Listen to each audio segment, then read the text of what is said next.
وہ جیسے چاہے، جب چاہے، جس طرح چاہے پیدا فرما سکتا ہے۔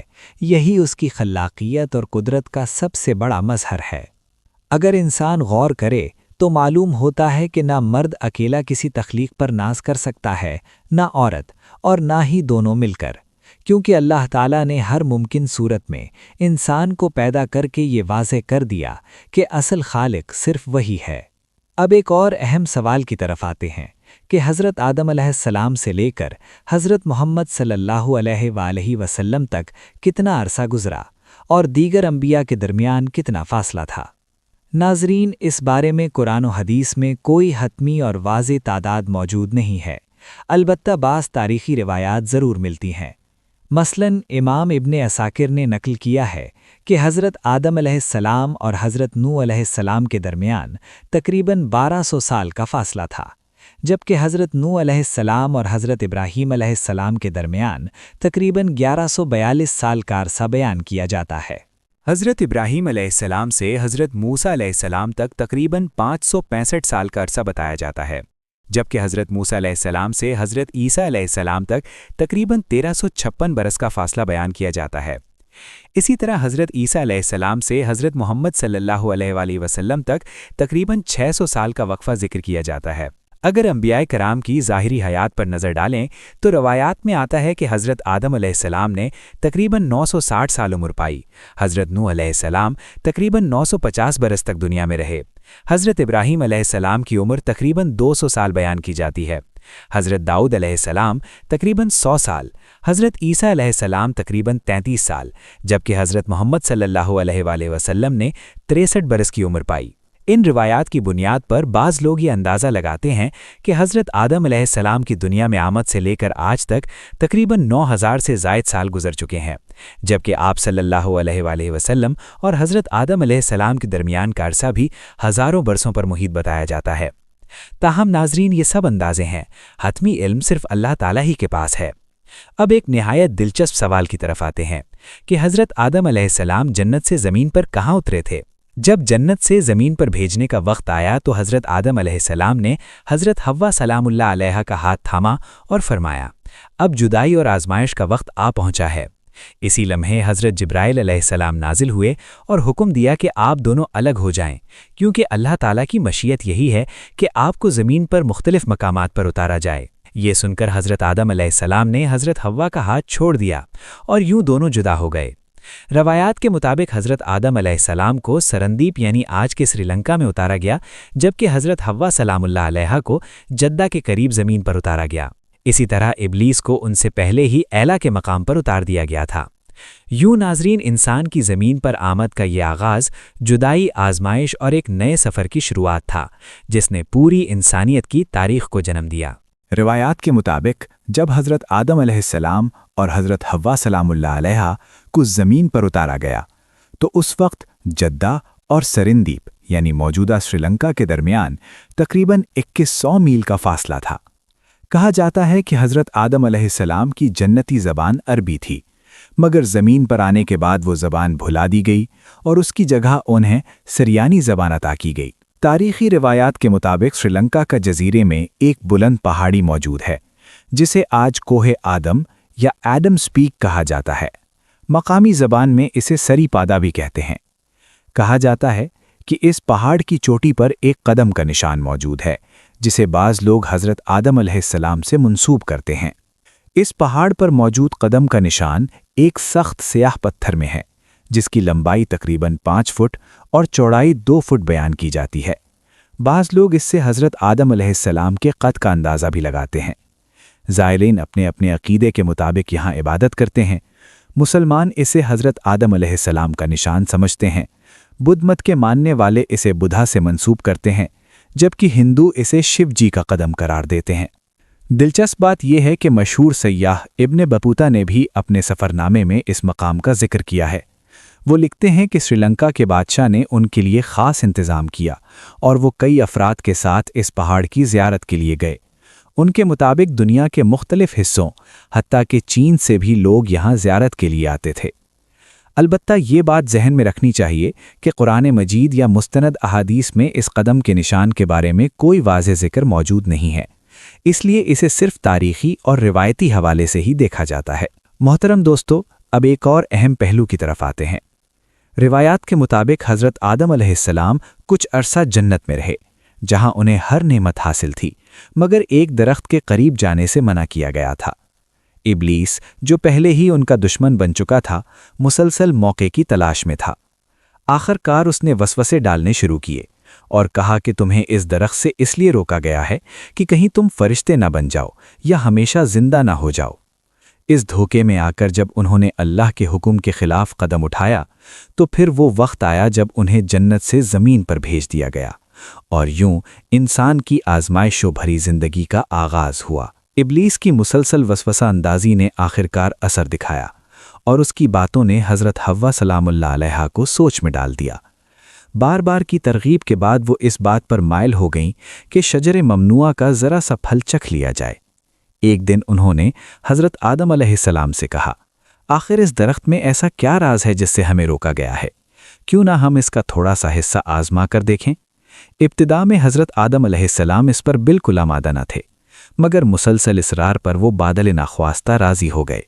جیسے ہی دونوں نے اس پھل کو چکھا، فوراً ان کی ستر پوشی ختم ہو گئی اور وہ ایک دوسرے کے سامنے عیاں ہو گئے۔ یہ منظر دیکھ کر وہ سخت گھبرا گئے اور جنت کے درختوں کے پتے توڑ توڑ کر اپنے جسم کو چھپانے لگے۔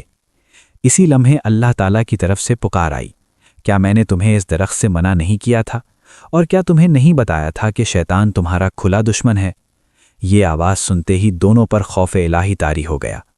نہایت عاجزی اور ندامت کے ساتھ دونوں نے عرض کیا، اے ہمارے رب، ہم نے اپنے آپ پر ظلم کیا۔ اگر تو نے ہمیں معاف نہ فرمایا اور ہم پر رحم نہ کیا تو ہم یقیناً خسارہ اٹھانے والوں میں سے ہوں گے۔ اللہ تعالیٰ نے فرمایا کہ اب تمہیں ایک مدت تک زمین پر رہنا ہوگا، جہاں تمہیں آزمائشوں کا سامنا کرنا ہوگا۔ وہیں تمہاری زندگی گزرے گی، وہیں تمہیں موت آئے گی، اور پھر وہیں سے تمہیں دوبارہ اٹھایا جائے گا۔ چنانچہ دونوں کو زمین کی طرف بھیج دیا گیا۔ جب حضرت آدم علیہ السلام زمین پر تشریف لائے تو انہوں نے بارگاہ الہی میں عرض کیا، اے اللہ، یہاں نہ میں فرشتوں کی تسبیح کی آواز سنتا ہوں، نہ کوئی عبادت گاہ نظر آتی ہے۔ جیسے آسمان میں بیت المعمور ہے جہاں فرشتے طواف کرتے ہیں، اس پر اللہ تعالیٰ کی طرف سے حکم ہوا کہ زمین پر ایک مقام پر کعبۃ اللہ تعمیر کرو اور اسی کے گرد طواف کیا کرو اور اسی کی طرف رخ کر کے عبادت کیا کرو۔ چنانچہ حضرت جبرائیل علیہ السلام رہنمائی کے لیے حضرت آدم علیہ السلام کے ساتھ ہوئے اور انہیں اس مقام تک لے گئے جہاں کعبے کی بنیاد رکھی جانی تھی۔ روایت میں آتا ہے کہ اس کی بنیاد زمین کی گہرائی تک رکھی گئی اور فرشتوں نے مختلف پہاڑوں کے پتھروں سے اسے مضبوط کیا۔ یوں حضرت آدم علیہ السلام نے زمین پر پہلی عبادت گاہ قائم کی، جہاں وہ نماز ادا کرتے اور طواف کرتے رہے۔ محترم دوستو، زمین پر آنے کے بعد حضرت آدم علیہ السلام نہایت رنجیدہ اور شرمسار رہتے تھے۔ حضرت حوا سلام اللہ علیہا سے جدائی نے بھی انہیں شدید غم میں مبتلا کر رکھا تھا۔ وہ طویل عرصے تک اللہ کے حضور گڑ گڑاتے، آنسو بہاتے اور معافی مانگتے رہے۔ آخر کار ان کی یہ عاجزی اور گریہ ازاری قبول ہوئی اور ایک دن حضرت جبرائیل علیہ السلام حاضر ہوئے اور انہیں اللہ تعالیٰ کی طرف سے معافی کی خوشخبری سنائی۔ یوں رحمت الہی نے ایک بار پھر انسان کو اپنی آغوش میں لے لیا۔ محترم ناظرین، حضرت آدم علیہ السلام کی توبہ کی قبولیت کے حوالے سے ایک اور دل نشین روایت بھی بیان کی جاتی ہے۔ حضرت عمر رضی اللہ تعالیٰ عنہ سے مروی ہے کہ نبی کریم صلی اللہ علیہ وآلہ وسلم نے فرمایا کہ جب حضرت آدم علیہ السلام سے لغزش ہوئی تو انہوں نے بارگاہ الہی میں عرض کیا، اے میرے رب، میں آپ سے حضرت محمد صلی اللہ علیہ وآلہ وسلم کے وسیلے سے سوال کرتا ہوں کہ میری مغفرت فرما دیجیے۔ اللہ تعالیٰ نے فرمایا، اے آدم، تم نے محمد صلی اللہ علیہ وآلہ وسلم کو کیسے پہچانا، حالانکہ میں نے ابھی تک انہیں پیدا بھی نہیں کیا؟ تو حضرت آدم علیہ السلام نے عرض کیا، اے میرے پروردگار، جب تو نے مجھے پیدا فرمایا اور مجھ میں روح پھونکی تو میں نے عرش پر لکھا دیکھا، لا الہ الا اللہ محمد الرسول اللہ۔ تب میں نے جان لیا کہ جس ہستی کا نام آپ نے اپنے نام کے ساتھ جوڑا ہے وہ یقیناً آپ کے نزدیک سب سے زیادہ محبوب ہیں۔ یہ سن کر اللہ تعالیٰ نے فرمایا، اے آدم، تم نے سچ کہا، وہ میرے نزدیک سب سے زیادہ محبوب ہیں، اور جب تم نے ان کے وسیلے سے مجھ سے دعا مانگی تو میں نے تمہیں معاف کر دیا، اور اگر محمد نہ ہوتے تو میں تمہیں بھی پیدا نہ کرتا۔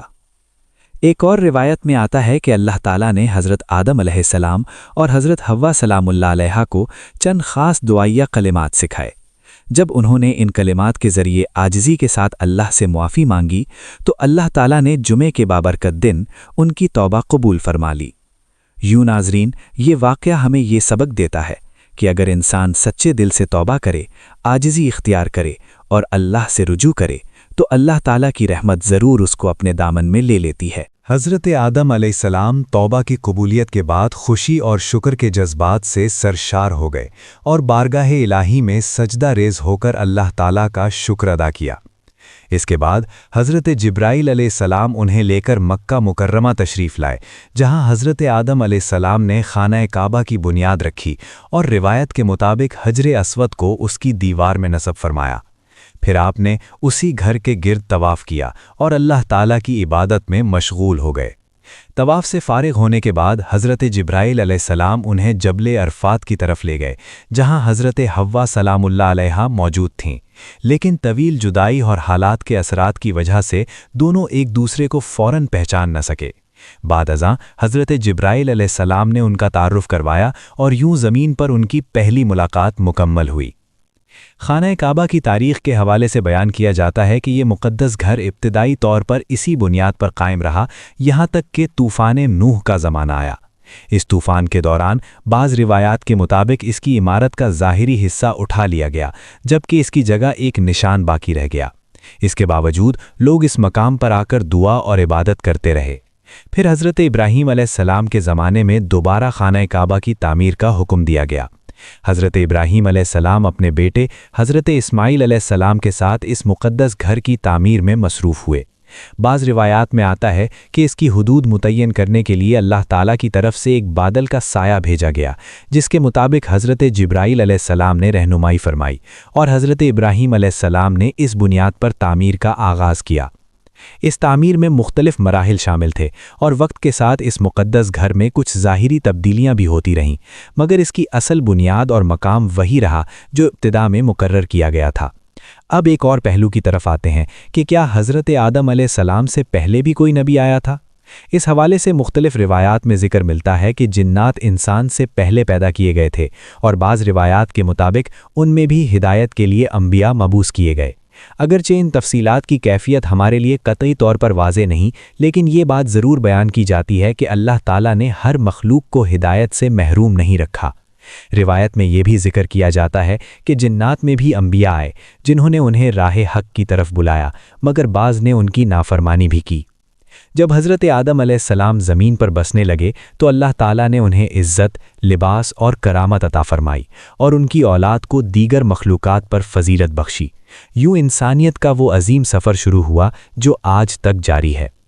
حضرت آدم علیہ السلام کی اولاد میں ایک ایسا واقعہ پیش آیا جو انسانی تاریخ کا پہلا بڑا سانحہ سمجھا جاتا ہے۔ ان کی دو اولادوں نے اللہ تعالیٰ کی بارگاہ میں قربانی پیش کی۔ اللہ تعالیٰ نے ایک کی قربانی قبول فرما لی جبکہ دوسرے کی قربانی قبول نہ ہوئی۔ جس کی قربانی قبول نہ ہوئی اس کے دل میں حسد اور غصہ پیدا ہو گیا۔ اس نے اپنے بھائی سے کہا کہ میں تجھے قتل کر دوں گا۔ بھائی نے نہایت حکمت اور نرمی سے جواب دیا کہ اللہ تعالیٰ صرف متقین کی قربانی قبول فرماتا ہے، اس میں میرا کیا قصور ہے؟ لیکن اس نصیحت کے باوجود اس کے دل میں بغض بڑھتا گیا اور آخر کار اس نے اپنے ہی بھائی کو قتل کر دیا۔ یوں انسانی تاریخ کا پہلا قتل وقوع پذیر ہوا اور یہ واقعہ قابیل کے ہاتھوں اپنے بھائی کے قتل کی صورت میں پیش آیا، جبکہ مقتول کا نام روایات میں حابیل بتایا جاتا ہے۔ قتل کے بعد قابیل سخت پریشانی میں مبتلا ہو گیا کیونکہ اسے سمجھ نہیں آ رہا تھا کہ اپنے بھائی کی لاش کا کیا کرے۔ اسی دوران اللہ تعالیٰ نے ایک کوا بھیجا جو زمین کو پرید کر اسے دفنانے کا طریقہ سکھا رہا تھا۔ یہ منظر دیکھ کر قابیل کو احساس ہوا کہ اس نے بہت بڑا گناہ کیا ہے اور وہ شدید ندامت میں مبتلا ہو گیا۔ محترم ناظرین، حضرت آدم علیہ السلام اس واقعے پر بے حد غمگین ہوئے اور بہت روئے۔ یہ ان کے لیے ایک عظیم آزمائش تھی۔ بعد ازاں روایات میں آتا ہے کہ حضرت آدم علیہ السلام کی زندگی کے آخری دور میں اللہ تعالیٰ نے انہیں ایک اور بیٹے کی خوشخبری دی جن کا نام حضرت شیس علیہ السلام رکھا گیا اور انہیں اللہ کی طرف سے ایک خاص تحفہ قرار دیا گیا۔ جب حضرت آدم علیہ السلام کی وفات کا وقت قریب آیا تو فرشتے ان کے پاس حاضر ہوئے۔ روایات کے مطابق انہیں غسل دیا گیا، کفن پہنایا گیا اور ان کی تدفین عمل میں آئی۔ ان کے بیٹے حضرت شیس علیہ السلام نے نماز جنازہ کا طریقہ سیکھ کر ان کی نماز پڑھائی۔ حضرت آدم علیہ السلام کی عمر کے بارے میں روایات میں تقریباً 960 سال بیان کی جاتی ہے۔ ان کی تدفین کے مقام کے حوالے سے مختلف اقوال ملتے ہیں۔ بعض کے مطابق انہیں جبل ابو قبیس کے قریب دفن کیا گیا، جبکہ بعض روایات میں بیت المقدس کا ذکر بھی ملتا ہے۔ ناظرین، یہ بھی بیان کیا جاتا ہے کہ حضرت حوا سلام اللہ علیہا بھی حضرت آدم علیہ السلام کے بعد قریب 1 سال تک حیات رہیں اور پھر ان کا بھی وصال ہوا اور وہ اپنے شوہر کے ساتھ ہی مدفون ہوئیں۔ اگر اس ویڈیو میں پیش کی گئی معلومات میں کسی بھی قسم کی کوئی غلطی ہوئی ہو تو ہم اللہ تبارک و تعالیٰ سے اس کی معافی کے طلبگار ہیں۔ اللہ تعالیٰ ہم سب کی خطاؤں کو معاف فرمائے، ہمیں حق بات سمجھنے اور اس پر عمل کرنے کی توفیق عطا فرمائے، آمین۔ امید ہے آپ کو یہ ویڈیو پسند آئی ہوگی۔ اگر ویڈیو اچھی لگی ہو تو اسے لائک ضرور کریں اور ہمارے چینل کو سبسکرائب کرنا نہ بھولیں۔